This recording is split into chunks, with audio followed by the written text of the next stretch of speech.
할렐루야. 오늘 선배에 오신 여러분들 주의로 환영하고 축복합니다.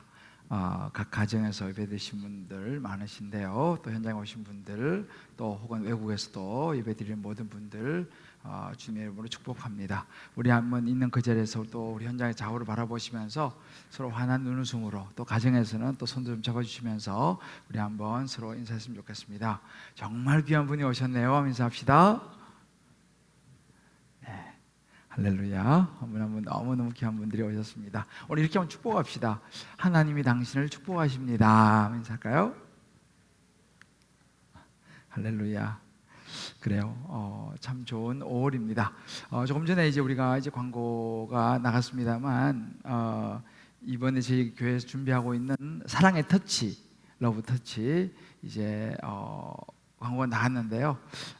이게 제 책 그런 의미를 넘어서서 이게 그냥 막 나온 건 아니고 한 10년 이상 준비한 책입니다, 사실은. 그래서 여러분들 우리 특히 설교하시는 분들에게 도움이 되리라 생각하고, 여러분들이 한 권씩이라도 보내신다면 아마 그분들에게 이 책이 또 목회하시는데, 또 신학생들, 또 우리 목사님들, 독신 평신도 사역자들에게도 도움이 되리라 생각합니다. 함께 마음을 모아주시면 감사하겠습니다. 얼마 전에 제가 그 신간 목록을 쭉 보다가 아멘 다음이 중요하다라고 하는 그 책 제목이 제 눈에 딱 들어왔습니다. 왜냐하면 아멘 다음이 중요하다, 이 부분은 가끔씩 제가 저 자신에게 던지는 그런 화두이기도 하고, 또 신앙생활을 생각하면서 참 너무 중요한 화두라고 제가 늘 생각하던 부분이었기 때문입니다. 보통 우리가 아멘 누가 제일 많이 하죠? 교회에서 목사가 아멘 제일 많이 하니까 아멘, 할렐루야. 근데 그럼 그 다음은 어떤가 하는 부분입니다. 여러분, 사실 신앙생활에 있어서 아멘이라는 것은 끝이 아니라 시작입니다. 우리가 이제 아멘 했다면 그 아멘한 그 말씀의 내용을 가지고 한 주일 동안 살아내야 되는데, 이것이 목사인 저에게도 또 우리 모든 성도에게도 쉽지 않습니다. 예로 제가 이제 주일날 믿음에 대해서 설교를 힘있게 했습니다. 그런데 주중에 이렇게 지나다 보면 이런저런 일을 만나면서 저도 모르게 제 마음의 걱정과 두려움이 이렇게 몰려오는, 어찌 보면 믿음이 없는 저 자신의 모습을 보게 되면서 가끔은 솔직히 저 혼자서 부끄러울 때가 있습니다. 그럴 때 그런 생각이 듭니다. 이렇게 주일날 설교하고 외치는 목사도 때로 이렇게 힘들 때가 있는데, 이 말씀을 가지고 현장에서, 직장과 또 사업장에서, 또 가정에서, 또 학교에서 살아내야 하는 성도님들도 얼마나 힘이 드실까, 참 만만치 않을 것 같다라는 생각을 해봅니다. 특히 요즘 제가 화해의 걸음이라고 하는 이 어려운 주제예요. 사실은요, 이 어려운 주제를 듣고 또 이 말씀을 가지고 실험하시는 우리 많은 성도님들의 모습을 봅니다. 그 중에 한 집사님의 나눔을 좀 여러분들에게 읽어드리려고 합니다. 친가 쪽으로는 아빠이고 시댁 쪽으로는 아가씨, 가족들하고 연락을 안 합니다. 연락을 해도 신경 쓰지 말라고 답이 옵니다. 손을 내밀어도 답이 그렇게 오니까 상처를 받습니다. 부모님이 10년째 별거 중이십니다. 부모님 관련해서 연락을 하는 것이 쉽지 않고 힘이 듭니다. 더 이상 엮이고 싶지 않고 연락하고 싶지도 않습니다. 아빠도 본인이 관심 있는 것만 말하는데 나는 관심이 없습니다. 교회에서 훈련 받을 때는 회복되는 것처럼 보였지만 이것이 관계적인 부분이어서 아직 이해가 안 되고 마음에 짐으로 남아 있습니다. 영혼 구원을 위해서 나를 먼저 믿게 하신 것은 알겠는데 왜 나만 이렇게 해야 될까? 친정 쪽은 나만 예수님을 믿어서 함께 기도할 동역자도 없습니다. 가족 전도가 제일 어려운 것 같습니다. 그렇습니다. 이 화해라고 하는 것은 상대적이기 때문에 내가 혼자 아무리 하려고 해서 또 되는 것도 아닌 그런 부분도 많습니다. 화해, 말은 뭐 간단하지만 실제로 얼마나 어려운 그런 그 부분입니까? 근데 참 이런 모습들을 그대로 있는 그대로 보여주는 정말 공감이 가는 솔직한 그런 나눔입니다. 아마 저를 비롯해서 오늘 이 예배 드리고 있는 여러분 각자의 인생에서 누구나 풀어내지 못한 이 어찌 보면 인생의 숙제처럼 안고 가는 부분들이 있을지 모르겠습니다. 정말 이 좀 전에 나눔을 했던 이 집사님을 비롯해서 아멘 그 다음 요즘 우리는 화해의 걸음이라고 하는 어린이 주제 이 설교를 들으시고 정말 실제 삶 속에서 말씀에 순종해서 화해를 위해서 정말 애를 쓰시는 모든 성도님들께 정말 제가 존경의 박수를 보내고 싶습니다. 참 쉽지 않은 부분이라는 걸 제가 너무 잘 알기 때문이죠. 정말 그렇게 여기저기서 말씀을 가지고 실험하는 모든 우리 성도님들 정말 대단한 거예요. 목사보다 훨씬 나은 분도 많이 있습니다. 우리 그분들 향해서 우리 한번 격려와 축복의 박수 한번 할까요? 예, 할렐루야. 너무너무 귀한 분들이에요. 오늘은 이 야곱과 이 요셉을 통해서 바로 이런 말씀을 좀 여러분들과 나누기를 원합니다.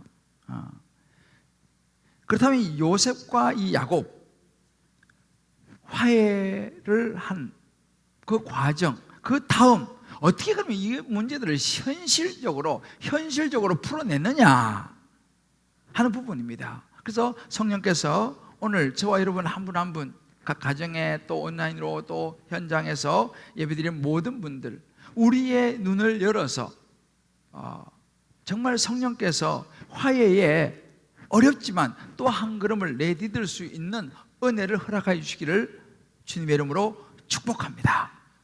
자, 그러면 화해를 위한 행동, 화해 그 다음은 행동입니다. 그 첫 번째, 하나님께 묻고 들으면서 걸음을 내딛는 것입니다. 야곱의 실제 구체적인 행동의 모습이죠. 20여 년 전에 사랑하는 아들 요셉은 죽었다고 생각하고 있었던 이 야곱이에게 아들들이 애굽에서 돌아와서 요셉이 살아있다라고 말하는 믿어지지 않는 이 소식을 듣고 너무 어리둥절했습니다. 어떻게 그런 일이 있을 수 있냐라는 거죠. 20년 전에 이미 죽었는데. 믿지 못하는 이 아버지 야곱에게 아들들은 그 요셉이 모셔오라고 보낸 수레를 보여줍니다. 그제서야 야곱이 내 아들 요셉이 지금까지 살아있으니 내가 죽기 전에 가서 그를 보리라 라고 이야기하는 장면이 나옵니다. 더군다나 지금 여러분 보세요.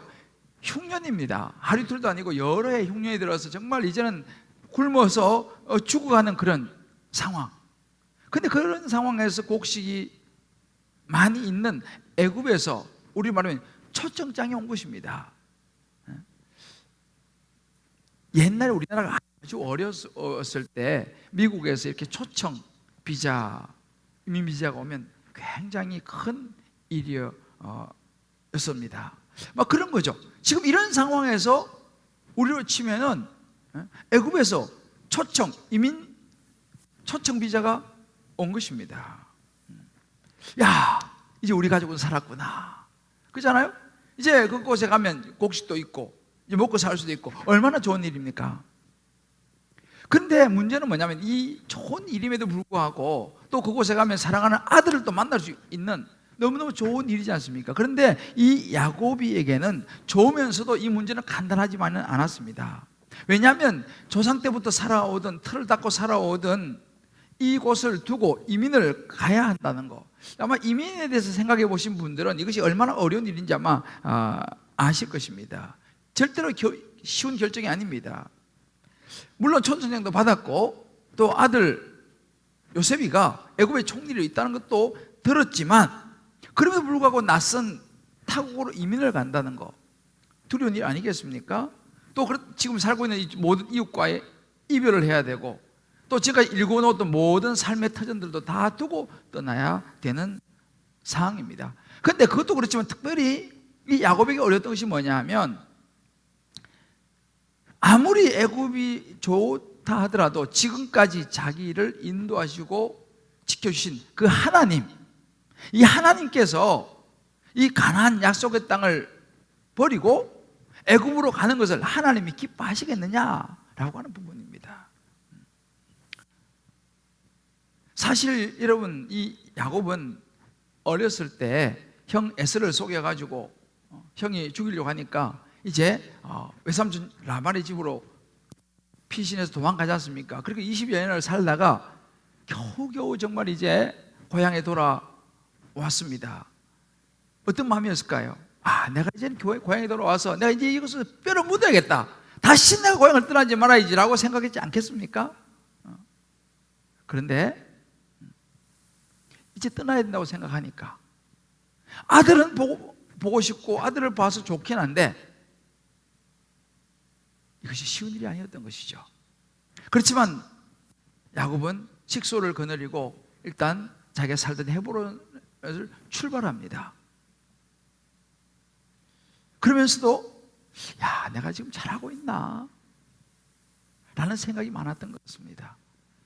그러다가 처음 도착한 곳이 마침내 그 아버지 이삭이 살고 있었던 부엘세바라고 하는 지역에 도착을 하게 됩니다. 이 부엘세바는 굉장히 그에게 의미 있는 장소였습니다. 이 부엘세바가 자기가 어린 시절에 자랐던, 그리고 부엘세바에 살다가 이제 외삼촌 집으로 도망을 갔던 그 지역이죠. 아버지 야곱의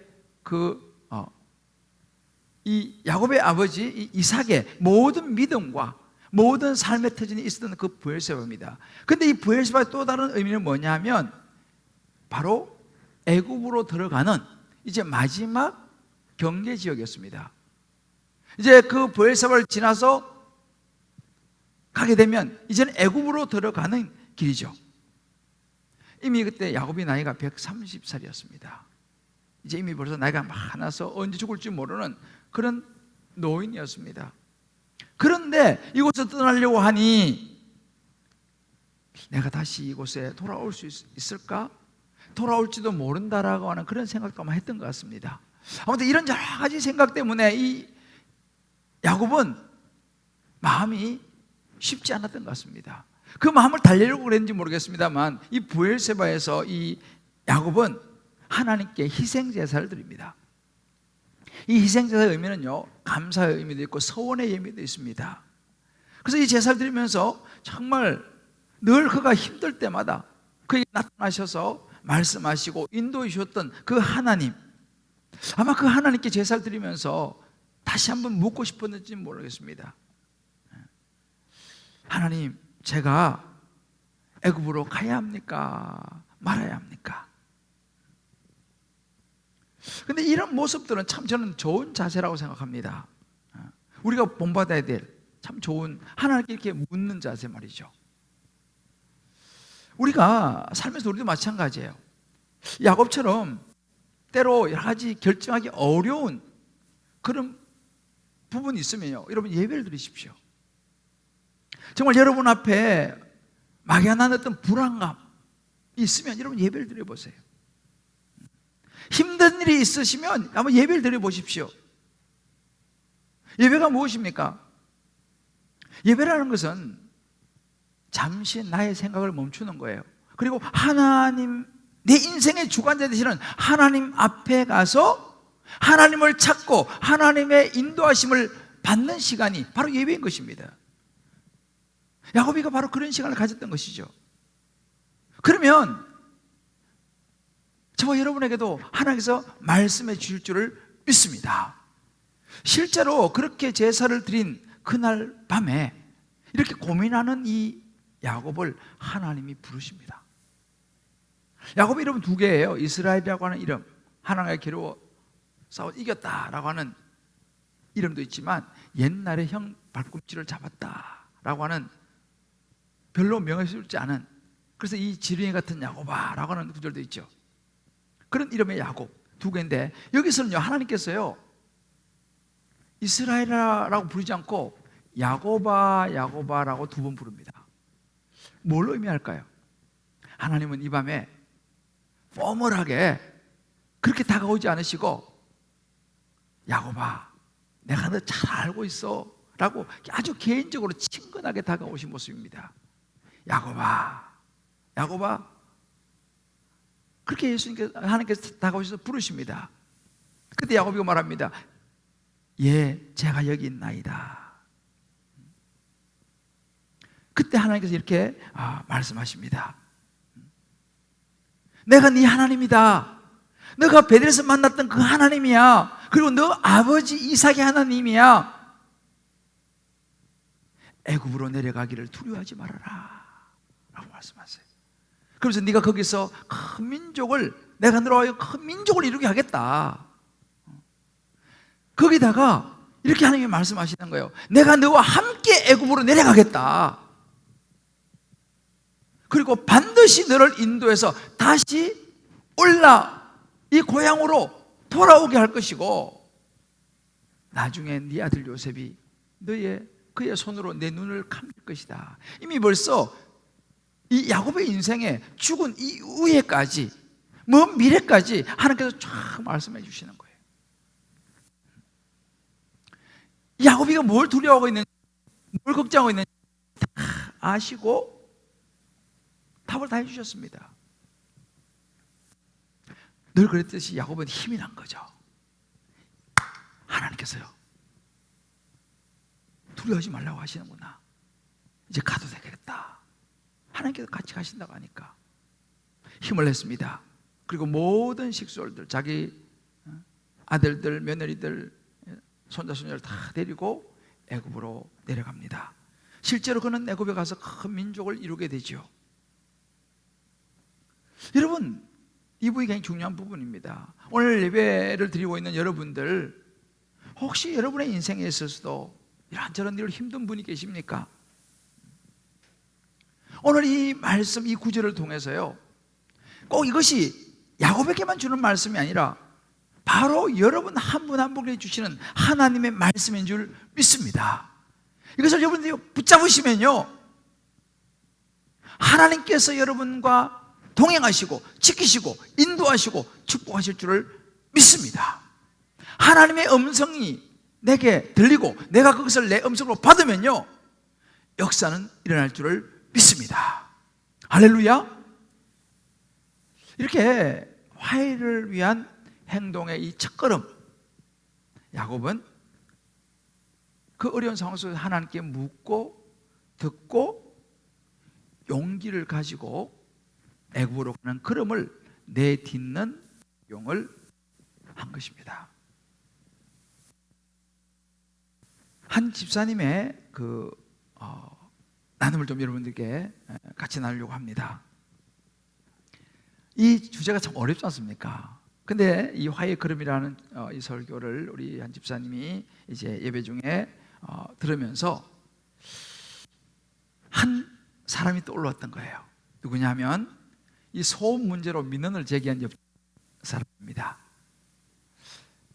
별로 크게 뭐 시끄럽게 하지도 않았는데 너무 예민하게 반응하는 이 옆집이 늘 못마땅했습니다. 그리고 마음에 이 옆집이 용서가 안 되는 거예요.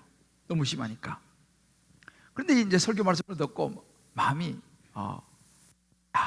그래도 용서해야 되는데, 그런데 이게 잘 안 돼서 이 사과하는 것이 너무 힘들어서 며칠을 이제 고민하면서 기도했습니다. 그러다가 이제 이 닭방에서 이제 이 옆집과 솔직히 화해가 너무 어렵다라고 하는 이런 나눔을 닭방에서 했습니다.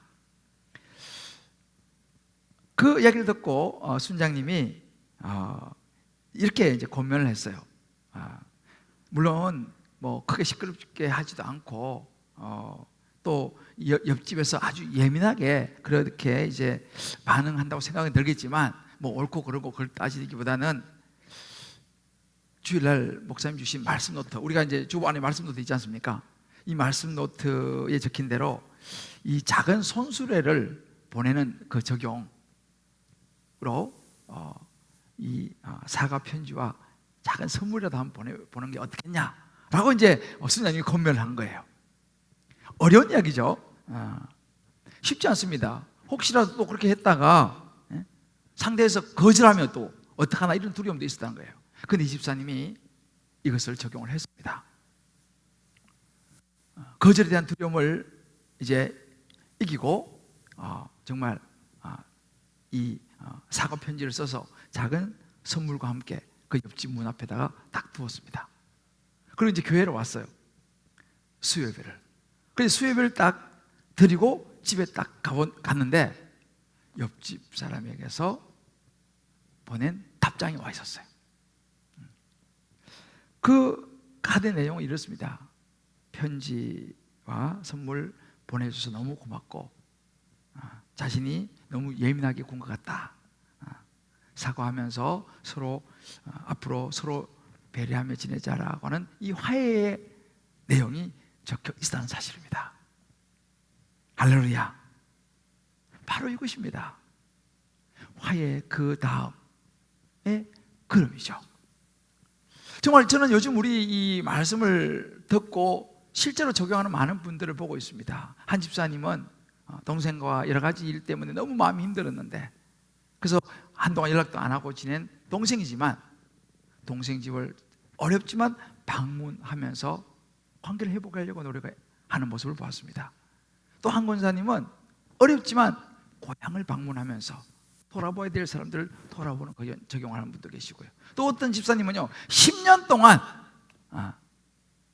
동안 서로 연락하지 못하고 지냈던 늘 마음이 찜이었던 그 친구에게 전화해서 같이 만나서 식사를 하는, 그래서 그런 관계들을 회복해가는 그런 적용, 이외에도 참 많은 그런 적용들을 보면서 바로 이것이 뭐냐? 화해의 그 다음의 모습인 줄을 믿습니다. 할렐루야. 한번 여러분 각자에게 한번 적용해 보십시오. 나는 화해를 위해서 하나님께 묻고 들으면서 작은 것이라도 구체적으로 행동하는 걸음을 내딛고 있는가? 아니면 아직도 이 내 자존심 때문에, 이 두려움 때문에 망설이고 있지는 않은가? 나는 하나님이라 애굽에 내려가는 걸 두려워하지 마라, 내가 함께 가겠다라고 하시는 하나님의 말씀을 붙들고 담대하게 저와 여러분 작은 것 한 가지라도 적용해 볼 수 있는, 뭐 문자 하나도 좋죠, 뭐 전화 한 통화도 좋죠, 요즘 뭐 또 뭐 기프트콘 그런 거 있잖아요. 하여튼 어떤 것이라도 적용해 볼 수 있는 저와 여러분 될 수 있게 되기를 주의 이름으로 축복합니다. 두 번째로 화해를 위한 행동은요, 준비입니다. 지혜로운 아주 구체적인 준비입니다. 요셉이 이것을 우리에게 잘 보여주고 있습니다. 요셉은요 말로만 화해하지 않았습니다. 형님들 다 괜찮습니다 라고 하고 마무리하지 않았어요. 구체적으로 준비를 합니다. 무슨 준비입니까? 이제 그렇게 해서 아버지와 형들, 가족들까지 다 이제 애굽으로 초청하는 이 후속 조치를 준비하죠. 그리고 이 분들이 오면 어디서 머물 것인가를 생각합니다. 상당히 구체적으로 연구를 합니다. 지역에 대한 사전조사도 합니다. 심지어 어디까지 신경을 쓰냐면요, 자기 이 집안, 자기 아버지와 자기 형제, 우리는 다 하나님 믿는 사람이지 않습니까? 근데 지금 이 애굽은요 우상을 섬기는, 하나님을 믿지 않는 나라입니다. 이 부분에 대해서도 이미 요셉은요 철저하게 배려하고 준비를 시키는 것을 보게 됩니다. 그래서 영적인 부분, 신앙적인 부분, 심지어 앞으로 미래까지 아주 세심하게 준비하는 것을 요셉을 통해서 우리가 보게 되는데 굉장히 놀랍습니다. 요셉은 이 모든 것을 만족시킬 수 있는 지역으로 고센 지역을 마음에 두었습니다. 여러분 고센 지역은요 어떤 지역이냐면 그 이집트에 있어서 비옥한 삼각주 지역으로 물이 넉넉하기 때문에 목축하기 아주 좋은 그런 땅입니다. 그런데 이 더 놀라운 것은 이 고센 지역은요 애굽의 중심지로부터는 떨어져 있는 곳입니다. 더군다나 애굽 사람들은 목축을 천하게 생각하고 싫어하기 때문에 이 목축을 할 수 있는 이런 지역은 애굽 사람이 별로 살지 않습니다. 그러고 보니까 이 고센이라고 하는 지역은요, 그 애굽의 중심과 멀어져 있으니까 당연히 그들의 섬기는 우상이라든지 이런 걸로부터, 그들의 우상의 문화라든지 이런 것부터 좀 자유로울 수 있는 떨어진 지역이었습니다. 그러니까 그곳에서 함께 예배드리면서 믿음과 신앙을 잘 지켜낼 수 있는 지역이었다는 사실이죠. 더군다나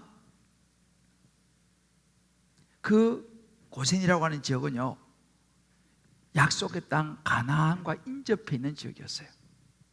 그래서 언제든지 고향으로 떠나려고 마음먹으면 가기에 아주 유리한 지역이었다는 것입니다. 이 스키너라고 하는 유명한 학자는 이렇게 말합니다. 애굽의 천년 요새들, 애굽이 바로는 거의 나라를 요새화 만들었는데요, 애굽의 천년 요새들 중에 취약한 곳이 고센이었다, 이렇게 얘기합니다. 그러니까 바로 왕의 그 통치와 그런 것들이 영향을 아무래도 덜 미치는 좀 취약한 곳, 그래서 언제든지 마음먹으면 떠나게 용이한 지역이었다라고 이야기합니다. 보세요, 요셉이가 얼마나 철두철미하게 준비하고 계획하면서 지혜롭게 이 지역을 선택했는지 우리는 알 수 있습니다. 그뿐 아니에요. 실제로 이 지혜로운 요셉은요, 바로에게 이런 부분들을 간접적으로 알리고, 이제 아버지와 형제들이 애굽에 도착하면 이제 바로왕 만날 거 아니겠습니까? 바로왕을 만날 것을 미리 생각합니다. 그리고 형들에게 무슨 이야기 해야 될 것인지까지도 미리 이야기해 줍니다. 형님들, 바로왕을 만나게 되면 이렇게 말씀하십시오 라고 이야기합니다. 우리는 목축하는 자요, 우리 가축들을 다 데리고 왔습니다 라고 말하라는 거예요. 그럼 뭐예요? 바로는 부담이 줄어들죠. 왜냐하면 자기들이 먹을 거, 가축들 다 데리고 왔고, 그죠? 그러니까 크게 부담 안 가져도 됩니다. 우리는 목축할 것이 필요합니다. 그런 것을 어필하라는 거죠. 실제로 바로왕을 만났을 때, 이렇게 이야기했을 때 바로는 딱 알아챘습니다. 아, 그러면 당신들 위해서는 고센이라는 땅이 적절하다. 지혜로운 요셉의 생각과 계획대로 그대로 맞아떨어졌습니다. 바로는요, 고센 땅을 그들에게 가르쳤죠. 여러분 가만히 보십시오. 화해의 걸음이라고 해서 무턱대고 내딛는 것이 아니라 미래를 내다보는 안목과 지혜로운 아주 구체적인 준비가 있었다는 것을 눈여겨봐야 됩니다. 저와 여러분에게 필요한 게 바로 이런 부분입니다. 우리도 마찬가지예요. 화해의 걸음을 내딛기 위해서 필요한 것이 뭐냐? 지혜가 필요하다는 거예요. 저는요, 아마 여러분들 그런 분이 많으실 텐데 성경에 나오는 뱀을 저는 아주 싫어합니다. 왜냐하면 뱀 그러면요, 에덴 동산에서 아담과 하와가 이 사단이 하와를 깰 때도 뱀을 통해서 아담과 하와를 속여가지고 선악과 따먹게 하고 죄짓게 만들었잖아요. 그래서 저는 성경에 나오는 뱀을 아주 싫어합니다. 근데 제가 신앙생활을 하면서 어느 날부터 제 마음에 성경이 좀 이해가 안 되는 부분이 한 부분이 있었어요. 뭐냐면, 너희는 뱀같이 지혜롭고 비둘기같이 순결하라 라는 이 구절이 저는 굉장히 이해가 안 되고 별로 마음에 들지 않았습니다. 비둘기는 좋잖아요. 비둘기처럼 순결해라, 참 좋은데 왜 하필이면 뱀이냐는 거예요. 그죠? 뱀 말고 뭐 우아한 사슴이라든지, 그죠? 뭐 이렇게 얘기하면 좋은데 이 부분이 저는 사실 이해가 안 갔어요. 제가 이제 목회를 하다가 교회 이런저런 어려움을 겪으면서 그 구절이 다시 떠올랐어요. 그래서 다시 제가 그 말씀을 찾아봤습니다. 그리고 그 문맥을 봤어요. 마태복음 10장 16, 17절에 보니까 너희는 뱀같이 지혜롭고 비둘기같이 순결하라 라고 하는 이 맥락이 어디서 나온 거냐면요, 보라, 내가 너희를 보냄이 양을 이리 가운데 보낸 것 같다. 그죠? 이리는 양을 잡아먹는 동물 아닙니까? 이리가 덕실덕실한데 양을 보낸 것 같다. 그렇기 때문에 너희는 뱀과 같이 지혜롭고 비둘기처럼 순결해야 된다, 이렇게 말씀하시는 거예요. 그 다음에 17절을 보니까요, 이렇게 말합니다. 사람들을 삼가라. 그들이 너희를 공회에 넘겨주겠고 그들의 회당에서 채찍질을 할 것이다, 이렇게 말하는 거예요. 사람들을 삼가라는 거예요. 그래서 이 부분을 제가 그 쉬운 메시지 성경으로 보니까 이렇게 번역했습니다. 너희들은 세상을 몰라서는 안 된다. 세상은 너희의 동기를 비난할 것이고 어떤 사람들은 너희의 평판을 더럽힐 것이다 라고 번역하고 있었습니다. 제가 이것을 다시 한번 이 맥락에서 바라보면서 이 말씀이 예수님께서 왜 이렇게 말씀하신지가 깨달아졌어요. 저는 어렸을 때 교회에서 이렇게 쭉 신앙생활을 잘했거든요. 그래서 사람들이 저보고 가끔 이런 얘기를 했습니다. 참 대조 얘는 교회를 다녀서 참 착해. 그런 얘기를 제가 자주 들었습니다. 전 그 얘기 들을 때만 기분이 괜찮았습니다. 그래, 맞아.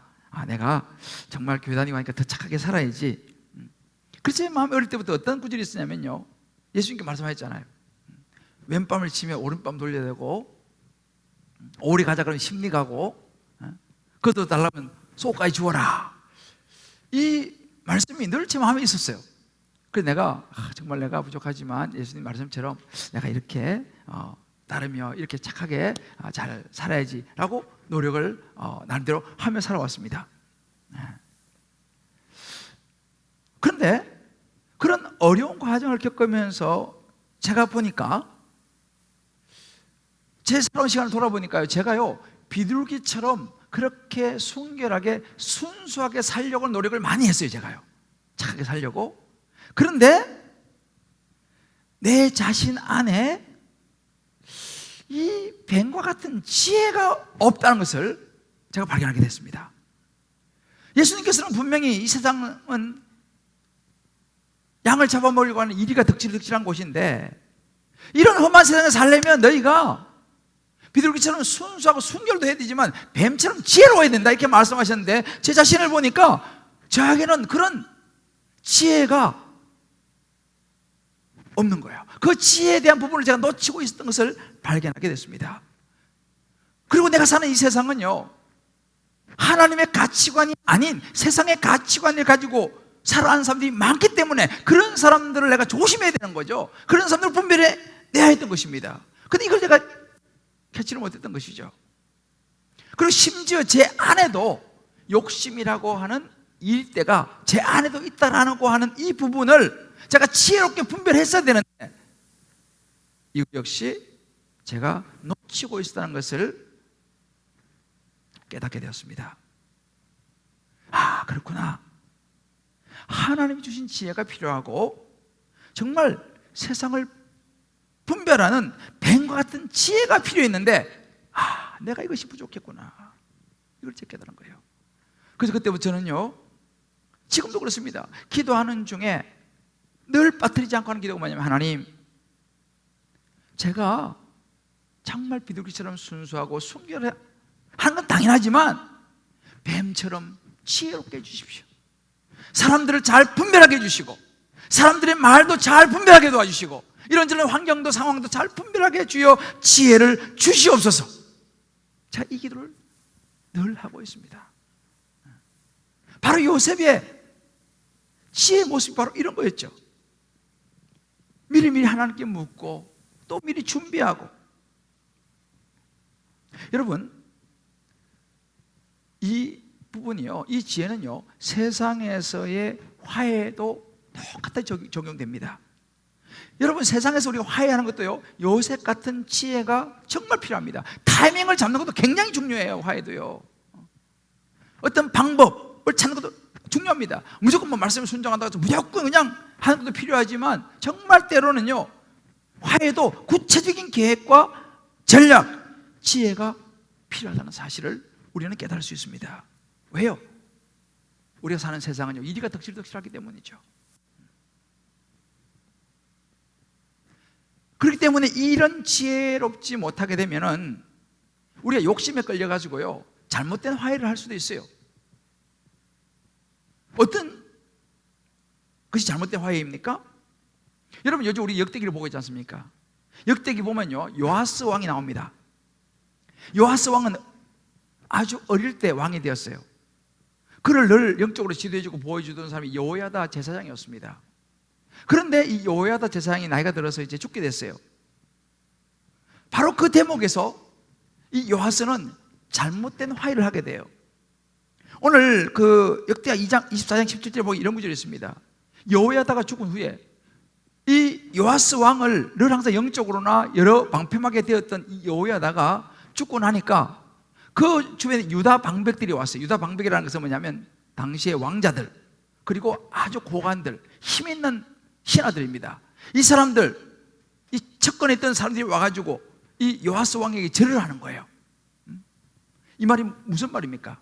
이제는 여호야다가 없기 때문에 이 요아스 왕을 도와주고 방패막이 해주고 할 사람이 누구냐? 바로 이 방백들이었습니다. 힘 있는 사람들이었습니다. 그들이 와서 절을 하면서 왕이시여, 우리가 충성을 다하겠습니다, 우리하고 잘 한번 해봅시다 라고 이제 절을 하는 거예요. 그런데 이 요아스가 여기서 분별을 했을 텐데 분별을 하지 못하고 그들의 말을 듣습니다. 물론 의견을 받는 건 좋겠습니다, 모르겠습니다만 문제는 뭐냐, 그들은요 하나님을 믿는 사람이 아니었어요. 이 유다의 방백들은요 우상을 섬기는 그런 사람들이었습니다. 그 18절을 보게 되면 이 아세라 목상, 우상을 섬기는 사람들인데 그 사람들하고 잘 해보려고 이 요아스 왕이 어떻게 한 줄 아세요? 하나님의 전을 버립니다. 그리고 그들이 좋아하는 아세라 목상과 우상을 섬기는 거예요. 요아스가 인간적인 화해를 하는 거죠. 세상적인 화해를 하는 거죠. 잘해보자 이거죠. 어떻게 됩니까? 그 죄로 말미암아 하나님의 진노가 유다와 예루살렘에 임하게 된 거예요.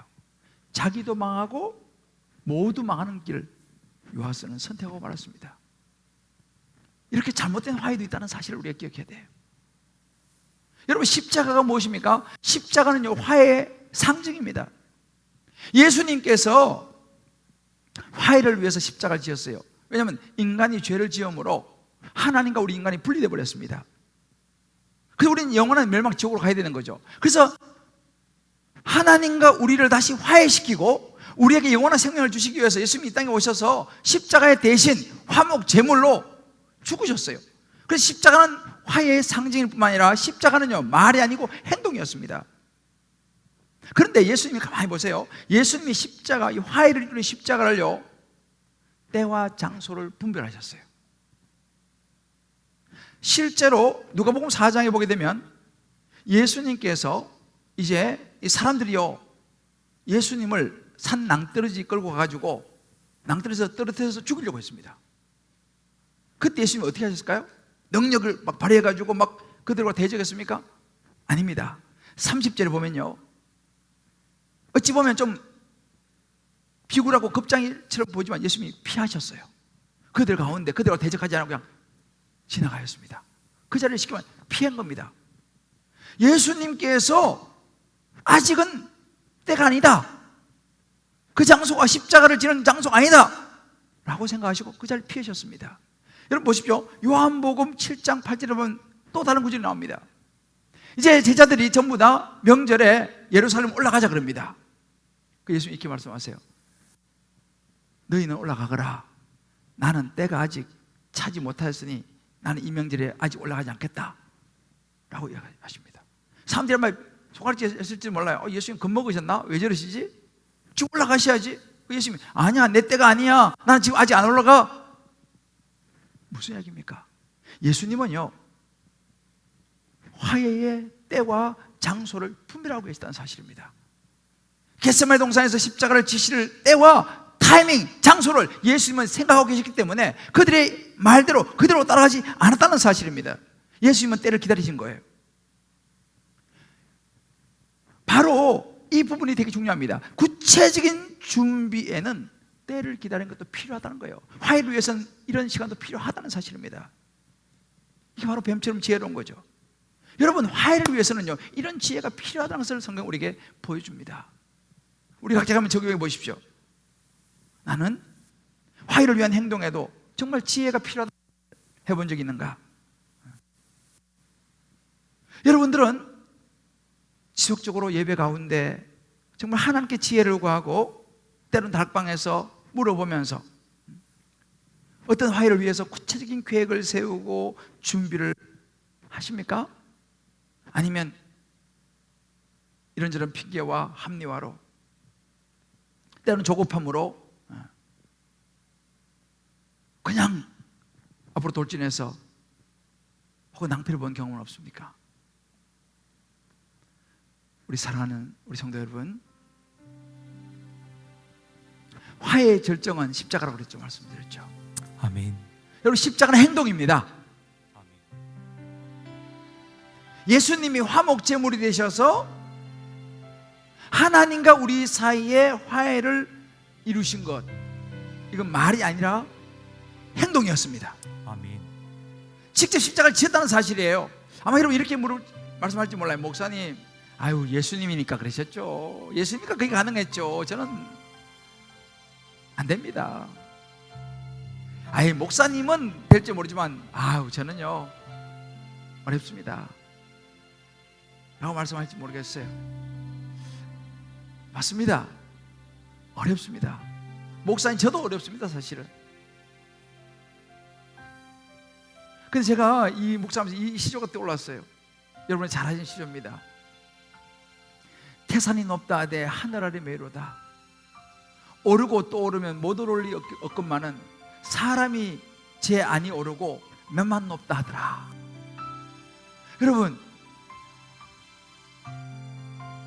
힘들고 어렵다고 포기해서는 안 됩니다.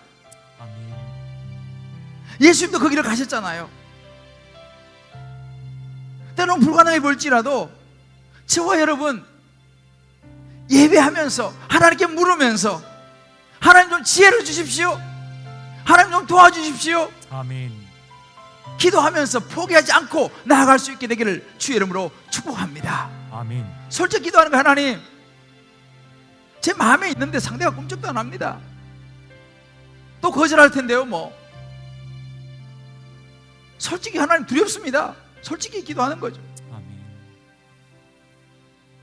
그 여러분, 야곱을 기억하시고 요셉을 기억하십시오. 저는 이 십자가를 묵상하면서 화해, 사실 그게 좀 불가능해 보이는 일이지만 예수님의 십자가를 묵상하니까 거기 답이 있더라고요. 오늘 제가 여러분과 부를 찬양은 뭐냐면 주님이 홀로 가신 그 길 나도 따라가오라고 하는 찬양이에요. 예수님은 그 불가능해 보이는 그 십자가의 길, 화해를 위해서 가셨어요. 아멘. 우리도 그 길을 따라갈 수 있게 되기를 바랍니다. 아멘. 모든 물과 피를 흘리신 그 길이라고, 화해를 이루기 위해서 예수님은 모든 물과 피를 흘리셨어요. 험한 산도, 바다 끝이라도. 근데 결정적으로 예수님이 하신 게 뭔지 아세요? 죽어가는 저들을 위해 자신을 버리신 것입니다. 아멘. 화해는요, 나를 버려야지 가능해요. 아멘. 내가 죽어야지 가능해요. 아멘. 내가 죽지 않고 내가 나를 버리지 않고는 화해 못합니다. 예수님이 그렇게 하셨어요. 자기 몸을 버리셨어요. 죽으셨어요. 아멘. 우리를 구원하시기 위해서. 아멘. 그렇게 미운 남편 어떻게 내가 화해합니까? 예수님은요, 우리를 구원하시기 위해서. 내가 손을 내밀지 않으면 그 사람은 예수님 모르고 지옥 갈 건데요. 내가 화해의 제물이 되지 않으면, 내가 나를 꺾고 나를 버리고 내가 죽어서 손을 내밀지 않으면 그 사람은요 예수 모르고 지옥 가는데요.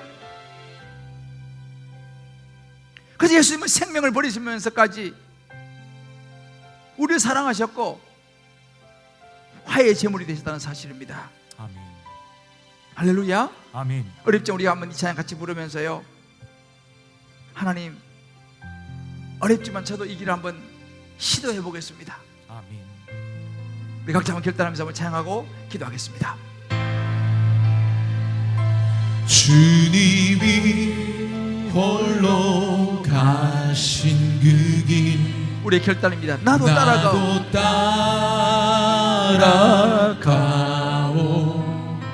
모든 물과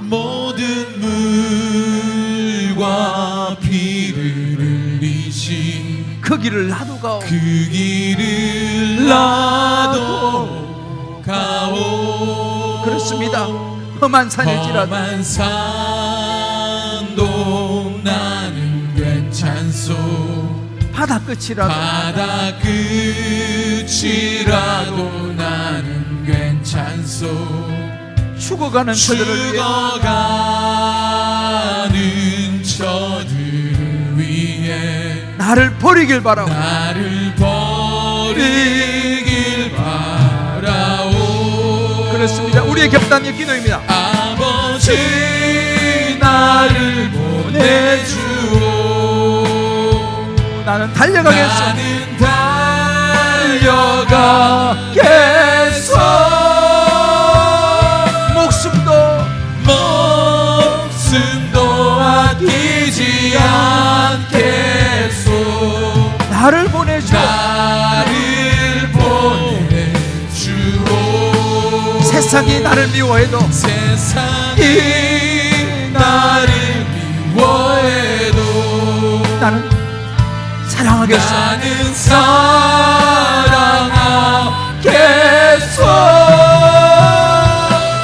세상을 구원한 십자가 나도 따라가오. 나도 따라가오. 생명을 버리면서 예수님이 가신 길입니다. 버리면서까지 나를 사랑한 당신입니다. 나를 사랑한 당신. 이 작은 나를 받아주오. 나도 사랑하오.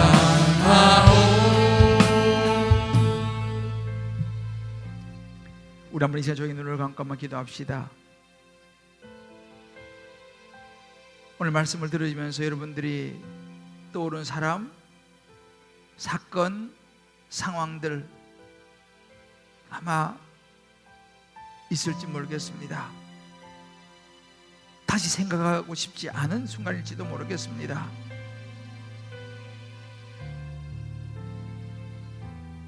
우리 힘으로는 안 됩니다. 아멘. 그러나 십자가를 생각합시다. 아멘. 저와 여러분을 구원하시기 위해서 예수님이 자신을 버리셨습니다. 아멘. 자신이 죽으셨습니다. 아멘. 우리 한번 하나님 앞에 하나님 도와주십시오. 아멘. 주여 화해 다음에 걸음을 내디딜 수 있는 용기를 주시옵소서. 아멘. 주여 지혜를 주십시오. 아멘. 제 지혜로 안 됩니다. 아멘. 마음들을 풀어주시고 아멘. 은혜를 달라고. 아멘. 우리 한번 이 시간 각자 주님 음성을 붙들고 우리 마음속에 정말 주의 이름 같이 부르며 기도하며 결단하며 나가겠습니다. 아버지 하나님 아버지, 하나님 이 시간 내주오. 하나님 부족합니다.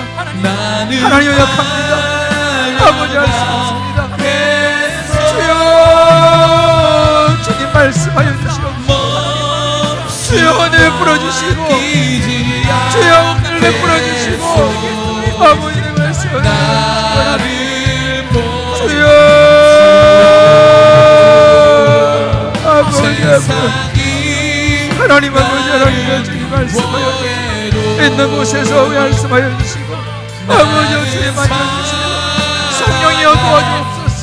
아버지 역사하여 주옵소서. 아버지 예수 믿는 사람으로 살게 해주옵소서. 어렵지만 말씀을 따라가기를 원합니다. 주여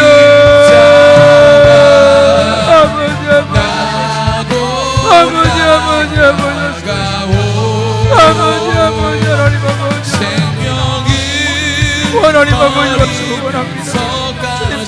말씀하여 주옵소서. 아버지여 주의 말씀하여 주옵소서.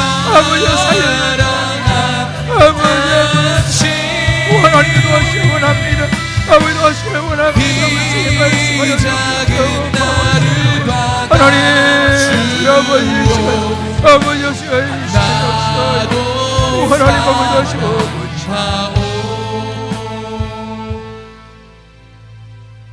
세상이 나를 미워해도 주여 그랬습니다. 나는 사랑하겠소.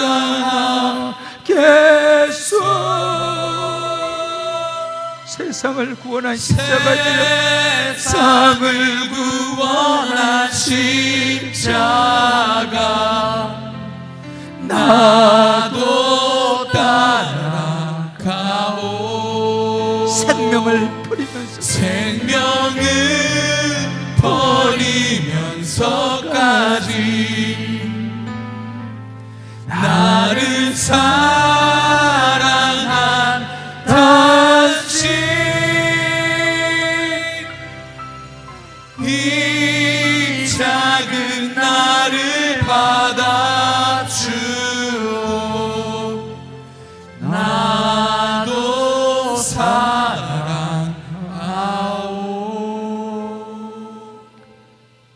하나님 아버지 나를 버려야 내가 죽어야 십자가에서 주님 보이셨던 화해를 이룰 수 있음을 깨닫습니다. 아멘. 그러나 힘들고 두렵고 하기가 싫습니다. 아멘. 너무 자존심이 상합니다. 아멘. 또 거절당할까 두렵습니다. 아멘. 그럼에도 하나님 아버지 또 한 걸음을 내디딜 결심을 하는, 또 무너질지 모르지만 그래도 말씀에 순종하려고 하는 그 마음을 하나님이 받으실 줄을 믿습니다. 아멘. 그 하나님 그 마음들을 축복하실 줄을 믿습니다. 아멘. 하나님 아버지 지혜를 주옵소서. 아멘. 오늘 이 말씀을 부여잡고 나가는 모든 하나님의 백성들 기억하여 주시고 성령이여 동행하실 줄을 믿습니다. 아멘. 두려워하지 마라, 내가 너와 함께 가겠다 하신 약속의 말씀을 붙잡습니다. 아멘. 이 마음들을 받으실 주님을 찬양하며 예수님의 이름으로 기도합니다. 아멘. 아멘.